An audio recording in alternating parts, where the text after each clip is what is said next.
Le jour de mon mariage, l'ex-petite amie de mon mari est apparue, pleurant et criant, « Arrêtez ce mariage. Je suis enceinte et j'ai un enfant de mon mari. » J'étais sous le choc. Je me suis tournée vers ma belle-mère, lui disant que Lisa mentait, mais elle m'a également crié, « Tu n'as pas les bonnes manières pour parler à ta belle-mère. » Soudain, mon mari en colère s'est approché de moi, a saisi le couteau à gâteau de mariage et a tailladé ma robe de mariée. Tout le monde a été choqué, mais j'ai décidé de me venger. Personne ne savait ce qui allait se passer dans les prochaines heures. Je m'appelle Sarah et je n'aurais jamais imaginé que le jour de mon mariage marquerait un tournant dans ma vie, un tournant qui me conduirait sur un chemin que je n'aurais jamais pu anticiper. Alors que je me tenais devant l'autel, vêtue d'une magnifique robe blanche qui coulait gracieusement autour de moi. Je me suis sentie comme une reine prête à entamer son règne. Et la grande salle de San Francisco étincelait de lumière et de fleurs, remplie de rires et de vœux de la part de la famille et des amis. À ce moment-là, tout semblait parfait. Ethan, mon futur mari, se tenait à mes côtés, fringant dans son costume sur mesure. Son sourire était chaleureux et je me sentais la plus chanceuse des femmes. Nous étions ensemble depuis près de 3 ans et notre amour s'était transformé en ce que je croyais être une romance de conte de fées. J'imaginais un avenir rempli de joie et d'aventure. Ma meilleure amie, Jessica, se tenait à mes côtés en tant que demoiselle d'honneur, les yeux brillants de bonheur pour moi. Elle avait toujours été mon roc, et j'avais hâte de commencer ce nouveau chapitre de ma vie. Et la cérémonie a commencé. Au fur et à mesure que l'officiant parlait, mon cœur s'est gonflé d'émotion. J'avais du mal à contenir mon excitation tandis que nous échangions nos vœux, promettant de nous aimer et de nous chérir pour toujours. Alors que j'étais sur le point de dire je le veux, l'atmosphère a changé du tout au tout. L'atmosphère a changé du tout au tout. Soudain, les portes au fond de la salle se sont ouvertes. Lisa, l'ex-petite amie d'Ethan, est entrée, pâle et en larmes. Elle avait l'air ébouriffée et affolée. Les rires et les bavardages se sont tus, remplacés par une vague de halètements de la part de la foule. Mon cœur a sombré lorsque j'ai réalisé le chaos qu'elle s'apprêtait à déclencher. Ethan, cria-t-elle, la voix tremblante. Je suis enceinte de toi. Les mots restèrent suspendus dans l'air comme un coup de tonnerre, envoyant des ondes de choc à travers la pièce. Des halètements et des chuchotements ont éclaté, se répercutant sur les murs élégants. J'ai eu l'impression que le sol s'était ouvert sous moi. Ma journée parfaite s'est effondrée en un instant, remplacée par la confusion et la trahison. Le visage d'Ethan devint pâle. Ses yeux s'écarquillèrent sous le choc. Je pouvais voir les roues tourner dans son esprit, et mon cœur s'est emballé alors que j'essayais de comprendre ce qui se passait. Ce n'était pas ainsi que le jour de mon mariage était censé se dérouler. J'ai regardé Jessica, qui était aussi stupéfaite que moi, bouche bée. Puis, avant que je puisse rassembler mes pensées, Madame Benson, la mère d'Ethan, s'est frayé un chemin à travers la foule. Elle avait toujours favorisé Lisa, sa voix était tranchante et pleine de dédain. Sarah, comment oses-tu me manquer de respect en ce jour? Cria-t-elle, les yeux plissés. Tu crois que tu peux me prendre mon fils comme ça? J'ai senti la chaleur monter à mes joues. Madame Benson, vous avez du mal comprendre. Je n'ai que du respect pour vous, répondis-je, la voix posée malgré le trouble qui m'habitait. J'ai essayé de rester calme, mais ces mots ont été profonds, et j'ai senti les yeux des invités sur moi, qui me jugeaient et chuchotaient. Respect.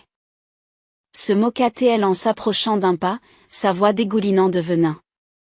Tu penses que tu mérites d'être ici, n'est-ce pas?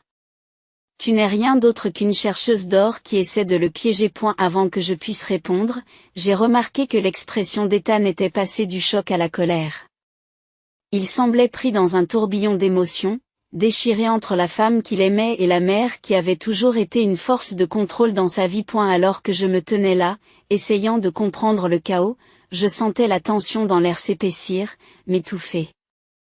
Dans un accès de rage soudaine, Ethan a saisi le couteau du gâteau de mariage sur la table. Et la lame brillait d'un éclat sinistre sous la lumière. Assez, a-t-il crié, la voix brisée.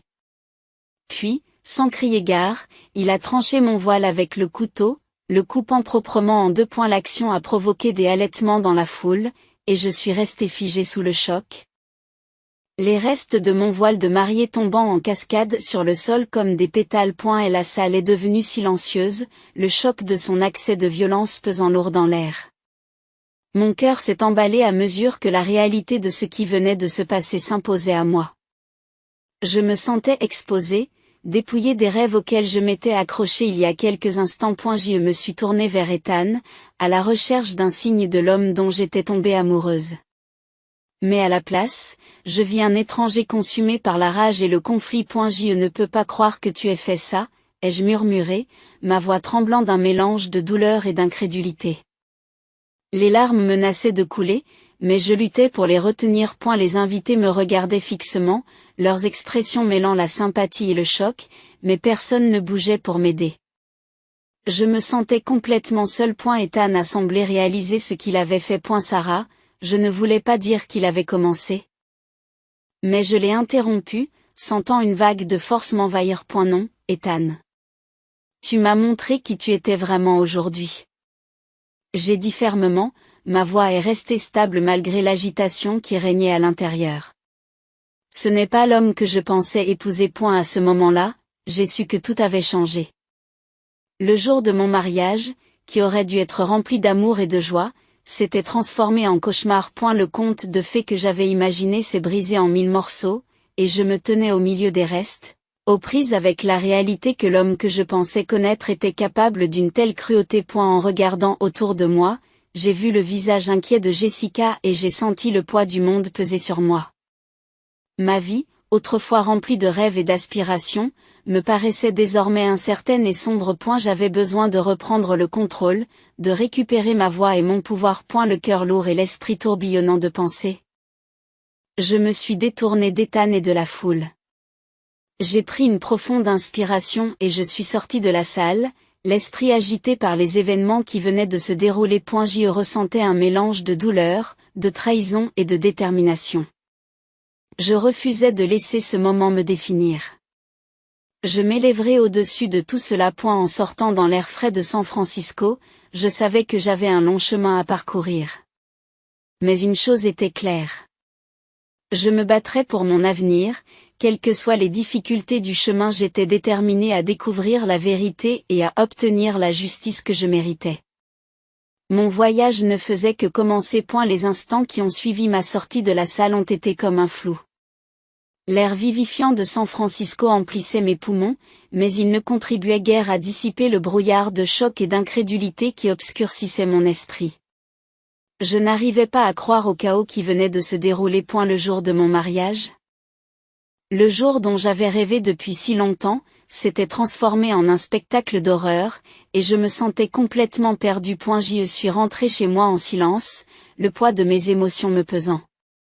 Comment Ethan avait-il pu passer si rapidement de l'homme que j'aimais à quelqu'un capable d'une telle violence? J'ai repassé les événements de la journée dans ma tête, en essayant de leur donner un sens.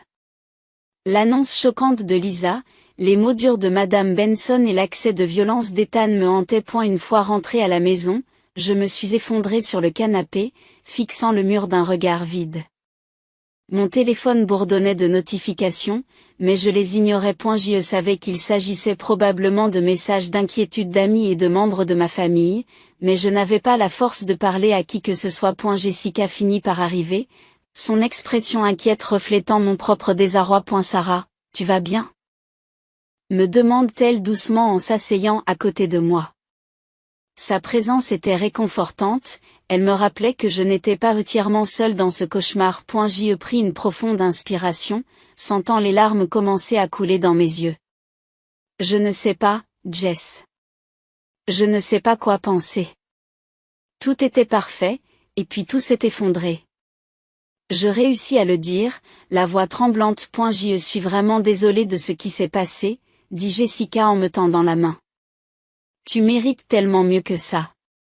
Je pensais qu'Ethan était différent. J'ai avoué, la voix brisée. Je pensais qu'il m'aimait. Comment a-t-il pu laisser sa mère le manipuler de la sorte? Et se déchaîner comme ça, c'est terrifiant. Jessica acquiesce, l'air grave. Il faut que tu en parles à quelqu'un. Sarah. Il ne s'agit pas seulement du mariage. Il s'agit de ta sécurité et de ton bonheur. Elle avait raison. Je ne pouvais pas continuer à rejeter ce qui s'était passé.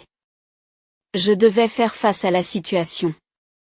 Non seulement pour mon bien, mais aussi pour mon avenir. J'ai pensé à la façon dont Ethan avait changé si rapidement et à la façon dont sa mère avait toujours semblé avoir une influence sur ses décisions. Il était temps d'approfondir la question. Le lendemain, j'ai décidé de contacter Monsieur Hall, un détective privé dont j'avais entendu parler par un collègue. J'avais besoin de quelqu'un pour m'aider à découvrir la vérité sur Ethan et Madame Benson. Je voulais savoir si ce comportement était habituel et s'il y avait plus en jeu qu'une journée de mariage désastreuse. Lorsque j'ai appelé Monsieur Hall, sa voix était calme et professionnelle. Je peux vous aider, Sarah. De quoi avez-vous besoin en particulier? M'a-t-il demandé. J'ai besoin de preuves. J'ai répondu. Ma détermination s'affermit. Je soupçonne qu'il se passe quelque chose entre Ethan et sa mère. Je veux savoir s'ils ont été impliqués dans des malversations, financières ou autres. Je comprends. Je commencerai par faire de la surveillance et par examiner leur dossier financier. Il a dit. Vous aurez les informations dont vous avez besoin. Après notre conversation, j'ai senti un sentiment de soulagement m'envahir. Je reprenais le contrôle de ma vie. Mais au fil des jours, je n'ai pas pu me débarrasser du sentiment d'appréhension qui m'habitait. Je me débattais encore avec les conséquences émotionnelles du mariage et l'idée de ce que je pourrais découvrir me tordait l'estomac. Pendant ce temps, Jessica est restée à mes côtés, m'encourageant à documenter chaque interaction que j'avais avec Ethan et Madame Benson. Tu dois te protéger, Sarah. Prends note de tout, m'a-t-elle conseillé. Avec son soutien. J'ai commencé à enregistrer discrètement nos conversations, capturant les manipulations subtiles et les commentaires blessants qui étaient devenus si courants dans nos interactions. J'ai consigné la colère d'Ethan lorsque je l'interrogeais sur le jour du mariage et la façon dont il rejetait souvent mes sentiments comme s'ils n'étaient pas importants. Pourquoi ne peux-tu pas laisser tomber, Sarah? Il me disait, la frustration dans le ton. C'est fini. Tu en fais trop. Non, je ne réagis pas, répondais-je, le cœur battant. Tu ne peux pas ignorer ce qui s'est passé. J'ai besoin que tu comprennes ce que je ressens. Mais à chaque fois, les défenses d'Ethan s'élevaient et je sentais la distance se creuser entre nous. C'était comme si l'homme que j'avais aimé avait disparu, remplacé par quelqu'un qui ne se souciait pas de ma douleur. Pendant ce temps, Monsieur Hall a commencé à rassembler des preuves. Il a découvert des transactions financières troublantes concernant la société d'Ethan, révélant que Madame Benson gérait les finances en coulisses. Plus j'en apprenais, plus le tableau devenait alarmant. Il semblait que leur manipulation s'étendait bien au-delà de notre relation. Un soir, alors que Jessica et moi examinions les informations que nous avions recueillies, elle m'a regardé avec inquiétude. Sarah, c'est grave. Il ne s'agit pas seulement de violence psychologique. Il semble qu'il y ait quelque chose d'illégal. J'ai senti un frisson me parcourir l'échine. Qu'est-ce que tu veux dire? J'ai demandé, le cœur battant. Madame Benson a transféré de l'argent de la société d'Ethan sur ses comptes personnels. Il y a des transactions qui ne s'additionnent pas, dit-elle en montrant une feuille de calcul sur son ordinateur portable. Mon esprit s'est emballé. Je me suis rendu compte que je ne me battais pas seulement pour mon propre bien-être, mais que je mettais également au jour un réseau de tromperie qui pourrait affecter beaucoup d'autres personnes. Il ne s'agissait plus seulement de moi. Il s'agissait de s'élever contre les torts commis par les personnes en qui j'avais le plus confiance. Au fur et à mesure que je traitais ces informations, j'ai ressenti un élan de détermination. Je ne les laisserais pas s'en tirer comme ça. J'étais prête à me battre pour la justice, à reprendre ma vie en main et à faire éclater la vérité. Mon voyage ne faisait que commencer et je n'allais pas reculer. Chaque jour qui passait me rendait plus résolue dans ma quête de justice. Je savais que je devais affronter la vérité sur Ethan et Madame Benson, non seulement pour moi, mais aussi pour tous ceux qui pourraient être victimes de leur manipulation. Les preuves que j'avais rassemblées étaient troublantes et je devais les exposer. Un soir, alors que j'étais assis avec Jessica et que j'examinais les documents fournis par Monsieur Hall, J'ai réalisé que je devais agir. Je ne peux pas rester les bras croisés et les laisser continuer ainsi. Me suis-je dit, la détermination m'envahissant. Je dois organiser un événement, quelque chose qui attirera l'attention sur ce qu'ils font. Jessica hausse les sourcils. Tu veux dire une conférence de presse, pas vraiment. Je réponds en secouant la tête. C'est plutôt un rassemblement. J'inviterai la famille, les amis, et même quelques contacts dans les médias. Je veux que tout le monde sache la vérité sur Ethan et sa mère. Ils ne peuvent plus se cacher derrière leurs mensonges. C'est une initiative audacieuse, dit Jessica, un mélange d'inquiétude et d'admiration dans les yeux. Mais es-tu sûre d'être prête pour cela? Ils ne vont pas apprécier d'être démasqués. Je sais, répondis-je. Le cœur battant. Mais j'ai déjà tellement perdu. Je refuse de les laisser gagner. Il s'agit de reprendre le contrôle de ma vie. Nous avons commencé à planifier méticuleusement l'événement. J'ai contacté des amis de confiance et des membres de ma famille pour leur expliquer ma situation et les inviter à se joindre à moi pour faire éclater la vérité. J'ai également contacté quelques journalistes locaux qui avaient couvert des histoires similaires, en espérant qu'ils m'apporteraient leur soutien. À chaque courriel envoyé et à chaque appel passé, j'ai senti grandir en moi un sentiment de puissance. Le jour de l'événement est arrivé et le lieu était magnifiquement préparé. J'avais choisi une salle communale, un endroit où l'atmosphère était à la fois accueillante et sérieuse. Alors que les invités commençaient à affluer, mes nerfs se sont mis à battre la chamade. S'ils ne me croyaient pas?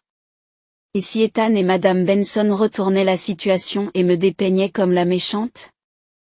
Jessica, sentant mon anxiété, m'a serré la main alors que nous nous tenions à l'avant de la salle. Tu as tout ce qu'il faut, Sarah. N'oublie pas pourquoi tu fais ça. Tu te défends, et c'est très fort. Alors que les derniers invités s'installaient, j'ai pris une grande inspiration et je suis montée sur le podium. Merci à tous d'être venus. J'ai commencé, d'une voix posée mais chargée d'émotion. Je vous ai réunis ici aujourd'hui pour partager mon histoire, une histoire de trahison, de manipulation et de lutte pour la justice. J'ai regardé les visages dans la foule, certains me soutenant, d'autres incertains. J'ai repéré quelques visages familiers, des amis qui m'avaient accompagné contre vent et marée, leurs expressions étaient pleines d'encouragement. J'ai pris une autre grande inspiration, sentant le poids du moment peser sur moi. Je suis ici pour révéler la vérité sur Ethan et Madame Benson. J'ai continué. Pendant trop longtemps, ils ont agi sous une façade de respectabilité. Mais derrière cette façade se cache un réseau de tromperies. J'ai fait une pause, laissant le poids de mes mots se faire sentir. J'ai ensuite diffusé des enregistrements de conversations où Ethan m'avait rabaissé et où Madame Benson nous avait manipulés tous les deux. La salle s'est mise à halter lorsque la vérité s'est révélée. J'ai ensuite partagé les documents financiers que Monsieur Hall avait découverts, révélant les détournements de fonds et les fraudes qui avaient eu lieu. Les réactions ont été immédiates. Des murmures ont éclaté dans la foule et j'ai pu lire l'incrédulité sur certains visages tandis que d'autres hochaient la tête en signe de compréhension. J'avais réussi. Je faisais enfin la lumière sur les ténèbres qui m'entouraient depuis trop longtemps. C'est alors que j'ai aperçu Ethan et Madame Benson au fond de la salle, le visage pâle et déformé par la colère. Je sentais leurs yeux me transpercer. Mais je refusais de détourner le regard. J'avais fait face à mes peurs et j'étais prête à les exposer pleinement. C'est mon histoire. J'ai déclaré ma voix ferme. J'ai refusé d'être une victime plus longtemps. Je me battrai pour ma vérité et je demanderai justice pour les torts qui m'ont été causés. Alors que la salle bourdonnait d'incrédulité et de questions, j'ai ressenti un élan de responsabilisation. Je n'étais plus la femme qui avait été blessée et manipulée. Je récupérais ma voix et me dressais contre les ombres de la trahison. Et la bataille était loin d'être terminée, mais ce jour marquait le début de mon voyage vers la justice. Les jours qui ont suivi l'événement ont été un tourbillon d'émotions. Après avoir révélé la vérité sur Ethan et Madame Benson, j'ai ressenti un mélange de soulagement et d'appréhension. Les médias se sont emparés de l'histoire et, soudain, ma vie personnelle a été exposée à la vue de tous. C'était intimidant. Mais je savais que j'avais pris la bonne décision. J'avais enfin pris position et je ne pouvais plus faire marche arrière. À l'approche de la date du procès, j'ai senti grandir en moi un sentiment de détermination. J'avais rassemblé suffisamment de preuves pour étayer mes revendications, grâce au travail diligent de Monsieur Hall et au soutien de mes amis et de ma famille. Jessica était à mes côtés à chaque étape, m'encourageant alors que je me préparais à affronter Ethan et Madame Benson au tribunal. Le matin du procès, j'ai porté une tenue simple mais élégante, contrastant fortement avec ma robe de mariée d'il y a quelques semaines. Je voulais montrer ma force et ma résistance, et non la vulnérabilité que je ressentais à l'intérieur. En entrant dans le palais de justice, mon cœur s'est emballé. L'imposant bâtiment était froid et intimidant, mais je savais que c'était là que je devais être. Assise dans la salle d'audience, je pouvais voir Ethan et sa mère de l'autre côté de la pièce. Leurs expressions étaient un mélange de colère et de dédain, mais je gardais la tête haute, refusant de me laisser intimider par leurs regards. Le juge est entré et la procédure a commencé. Mon avocat se tenait à mes côtés, prêt à présenter notre dossier. Votre honneur, commença mon avocat, d'une voix ferme et assurée. Nous sommes ici aujourd'hui pour présenter le dossier contre Ethan et Madame Benson. Il ne s'agit pas seulement d'un divorce. Il s'agit d'années d'abus émotionnels et financiers que Sarah a endurés. J'ai ressenti un élan de fierté lorsque mon avocat a présenté les preuves. Elle a détaillé les enregistrements des violences verbales d'Ethan, les documents financiers qui révélaient les détournements de fonds de Madame Benson et le témoignage d'amis qui avaient été témoins de la manipulation et du contrôle qu'ils exerçaient sur moi. Chaque élément de preuve donnait une image plus claire de l'environnement toxique dans lequel j'avais vécu pendant si longtemps. L'avocat d'Ethan a tenté de minimiser les preuves, affirmant qu'il s'agissait simplement d'un malentendu. Sarah exagère, a-t-il déclaré, tentant de réorienter le récit.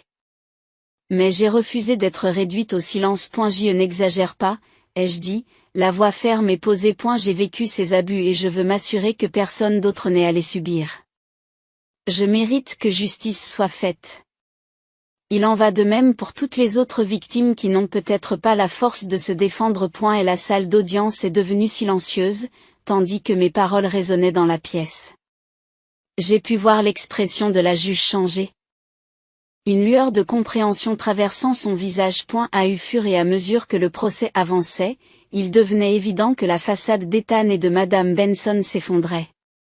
Des témoins se sont présentés, corroborant mes affirmations et mettant en lumière leur comportement manipulateur. Les preuves contre eux étaient accablantes et je sentais monter en moi un sentiment de victoire. Enfin, après ce qui m'a semblé être une éternité, la juge a annoncé sa décision. À la lumière des preuves accablantes présentées, j'accorde le divorce et j'ordonne une action en justice contre Ethan et Madame Benson pour leur comportement abusif et criminel. Une vague de soulagement m'envahit. Je m'étais battue pour ma vérité et j'avais gagné. J'ai ressenti un sentiment d'apaisement que je n'aurais pas cru possible il y a seulement quelques semaines.